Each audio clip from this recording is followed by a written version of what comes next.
Ayol kishi yomonmi? Demak, bunga majbur bo'lgan. Ayol kishi bekordan bekorga xafa bo'lmaydi. Bekordan bekorga xato, kamchilik bo'lmaydi u ayollarda. Ayol kishi bekordan bekorga o'zini baxtli ko'rsatmaydi.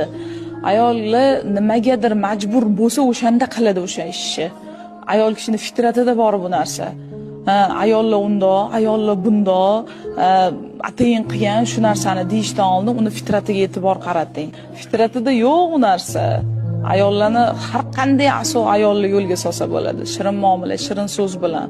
Ayol kishi fitratdan itoatli, itoatkor har qanday narsaga. Hozir xato kamchiligi bormi? Demak, majbur qilingan insonlari bor. Hozir ajrashmoqchimi? Hozir ketmoqchimi o'sha joydan? Demak, majbur qilingan bu narsaga. Hozir xatolari ko'pmi? Demak, majbur qilindi bu narsaga. Ayol kishini har qanday yaxshilikka olib borsangiz bo'ladi. Chunki men shunaqa insonlar bilan shunaqa